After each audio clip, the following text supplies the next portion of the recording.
আমরা যে সমস্ত আসাতাজে ইকরামের সান্নিধ্যে এসে সোহবতে এসে আমরা ধন্য হয়েছি, তন্মধ্যে একজন ওস্তাদি ও ওস্তাদুল আসাদ আল্লামা কাজী মোহাম্মদ বজুল রহিম হাশেমি রহমতুল্লাহ আলাই, এবং পাশাপাশি ছোট হুজুর, এমনি বলতাম তো ছোট হুজুর, রেহনুমাই শরিয়ত ও তরিকত মুর্শিদে বরহক আল্লামা আমিল ইসলাম হাশেমি রহমতুল্লাহ আলাই হুজুর আমাদেরকে মেশকাত পড়াতেন। আর ইনি মেজো হুজুর হিসেবে প্রসিদ্ধ ছিল। ইনি আমাদেরকে শরহে বেকায়া পড়াতেন, পাশাপাশি ফরায়েজ পড়াতেন। ফরায়েজ উনি এলমে ফরায়েজের মধ্যে এত মজবুত ছিল, সবাই কিন্তু মজবুত। বড়জোর কেবলার কথা তো বলার অনেক ঊর্ধ্বে। এলমে ফরায়েজ যে এলমকে আমার রসুল নিঃশুল এলম বলেছেন, এলমে দ্বীনের একটা অর্ধেক সাবজেক্ট বলা হচ্ছে এলমুল ফরায়েজ। বর্তমান যুগে এলমুল ফরায়েজ জানে মুষ্টিমেয় কয়েকজন ব্যক্তি পাওয়া যাবে। এলমুল ফরায়েজ বলতে কোনো মানুষ মারা গেলে সম্পদ বন্টন নীতি, সম্পদ বন্টনের জ্ঞান। এলমুল ফরায়েজ আল্লাহ কোরআনে পাকের মধ্যে যাদের সম্পদ বন্টন করে দিয়েছেন, আসহাবে ফরায়েজ যাদেরকে বলা হয়। মহিলাদের মধ্যে হলো 12 জন, পুরুষের মধ্যে কয়জন? 4 জন। পুরুষের মধ্যে 4 জন, মহিলাদের মধ্যে কয়জন? না সরি 8। আসহাব 12 জন আর কি। আমাদের স্মরণ শক্তি এখন অনেক কমে যাচ্ছে। আসহাবে ফরায়েজ 12 জনের মধ্যে 4 জন পুরুষ, 8 জন মহিলা, এটা বলতে চাচ্ছিলাম। পুরুষ কয়জন? 4 জন। মহিলারা কত? 8 জন। আমি অনেক সময় বলছি, আমাদের দেশে কিছু অন্য টাইপের মুসলমান আছে। অন্য টাইপের মুসলমান মানে যারা ইসলামের ত্রুটি বের করে, আছে না? অনেক মহিলা আছে, নাম দিয়েছে প্রগতিবাদী, আমি নাম দিয়েছি দুর্গতিবাদী। টকশুতে বসে বসে আলেমদের বিরুদ্ধে উল্টা সিধা কথা বলে।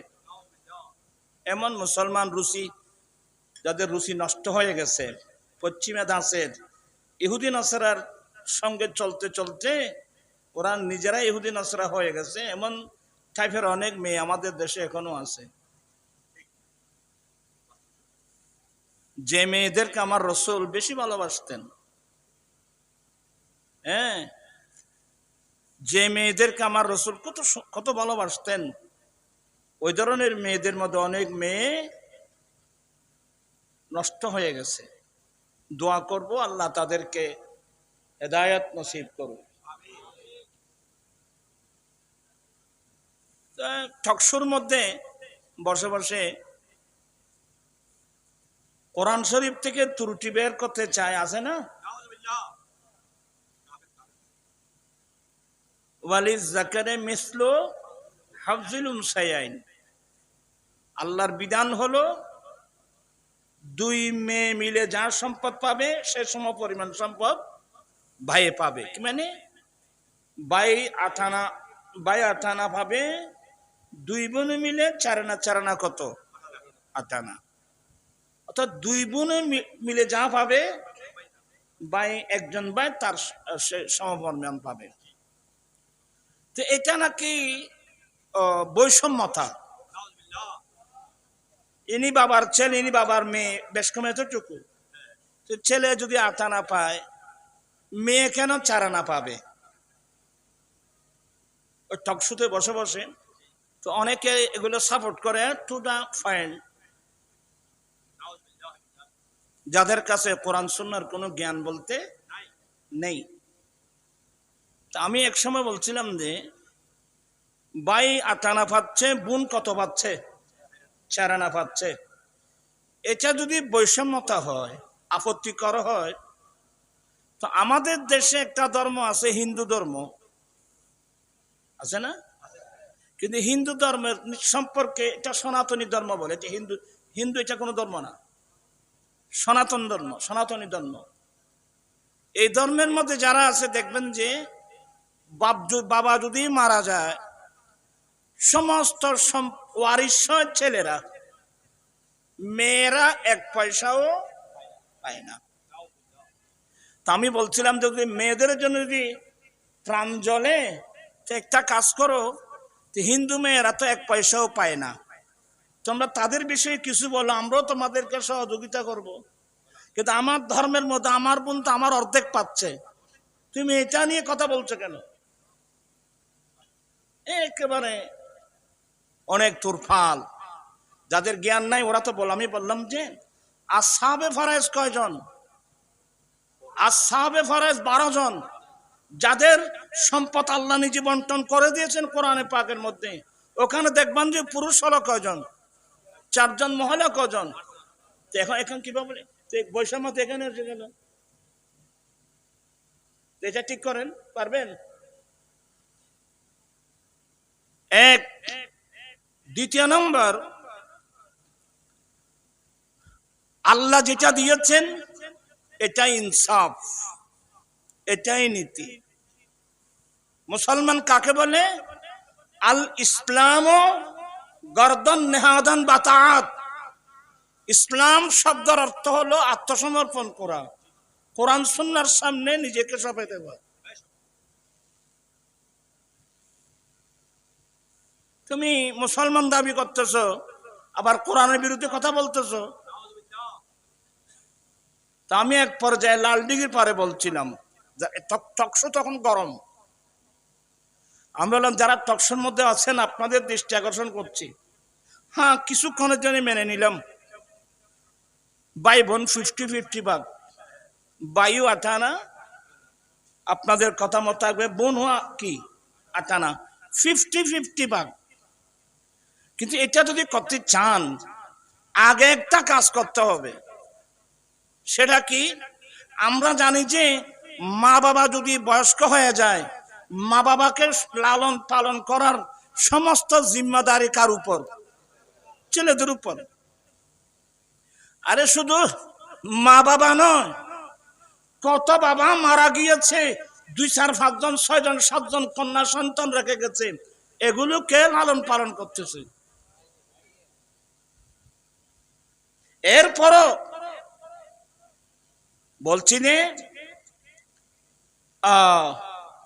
আমরা জানি যে মা বাবা বয়স্ক হয়ে গেলে তাদেরকে লালন পালন করার জিম্মাদারি সবগুলো ছেলেদের উপর। তাই মন্ত্রীকে বলেন আগামীতে মা বাবাকে লালন পালন করার ক্ষেত্রে 50-50 ভাগ।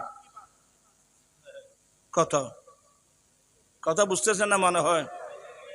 আমি আমার মা বাবাকে 6 মাস লালন পালন করব, বাকি 6 মাস আমার বোনকে কি করতে হবে? তো এটা আগে আইনটা করতে পারেন কিনা দেখেন। আর এটা যদি করতে পারেন অটোমেটিক 50-50 হয়ে যাবে, ভাগ হয়ে যাবে। এক পয়েন্টে টকশো, তারপর থেকে কি, তারপর দিন শেষ, টকশো চলে গেছে।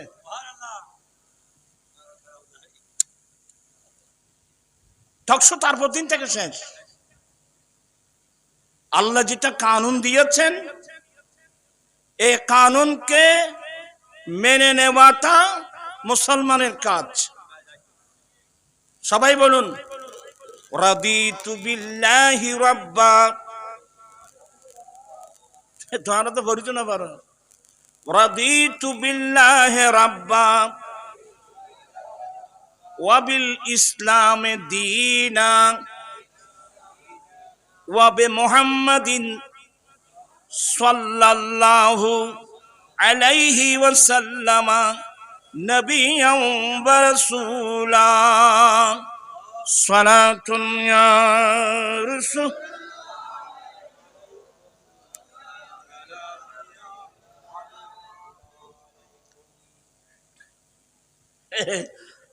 আমি একসময় আমাদের খাট বিড়ালি ছিল না তোমারা সোলা সোলা আর দেশে সোলা হয়েছে খাট বিড়ালি ও সুপারি গাছে বসে বসে সুপারি বাগান বাগ করতেছে। বাগান কি সোলাই বাগ করিব না মালিকে করিব? আল্লাহ বাগ করে দিলেন। যারা এটার উপর আপত্তি করেন এরা হলো সোলা কাঠ বিড়ালি। কথা বুঝছেন? এগুলো আমি বলার পিছনে কারণটা কি? এগুলো বলার ইলমুল ফারায়েজ অনেক একটা কঠিন একটা কি সাবজেক্ট। আমি হুজুরের কাছে, আমরা তো একসঙ্গে পড়তাম, হুজুর আমাদেরকে ইলমুল ফারায়েজ পড়াতেন। আমি এক সময় বলছিলাম যে হুজুর আপনি কয় বছরই ফরায়েজ করেছেন? এগুলো বুঝতে আপনাদের কষ্ট হবে। বলে তুমি আবার এটা কেন জিজ্ঞেস করলা? আমার এই বয়সে আমি প্রায় 26 বছরই ফরায়েজ করেছি।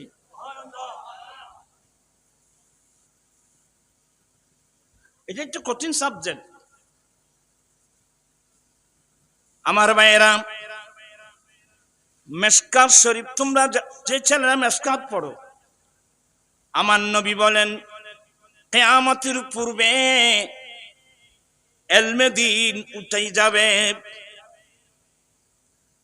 আল্লাহ কিয়ামতের আগে দ্বীনের ইলম, শরীয়তের ইলম, তরিকতের ইলম, হাকিকতের ইলম, মারফতের ইলম গুলো আল্লাহ আসমানে কি করবেন? আল্লাহ জমিন থেকে ইলম উঠাই নেবেন। ইন্নাল্লাহা লা ইয়াকবিদুল ইলমা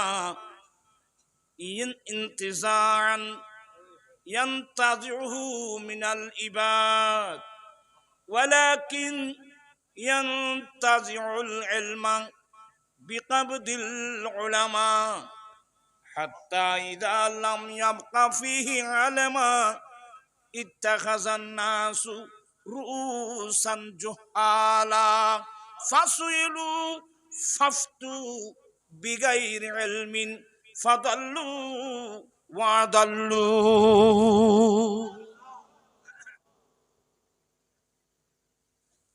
আমার নবী বলেন ইন্নাল্লাহা লা ইয়াগফিদুল ইলমা ইনতিজাআন, আল্লাহ কারো থেকে খেরে ইলমে দ্বীন উঠায় নেবে না। আল্লাহ কারো থেকে খেরে ইলমে দ্বীন উঠায় নেবে না।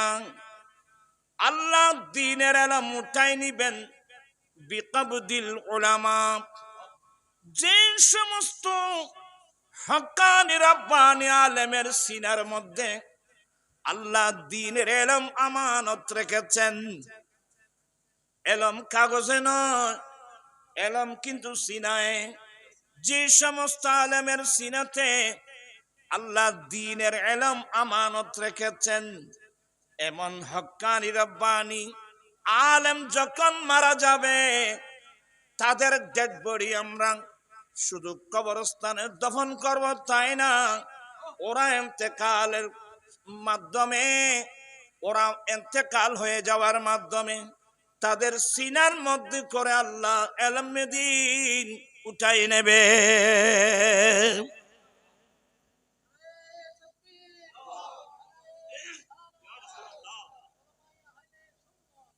আল্লাহ দ্বীনের ইলম আপনারা নিজেরাই দেখতেছেন না, দ্বীনের ইলম তো আমরা তো বাদ দিয়েই ফেলছি।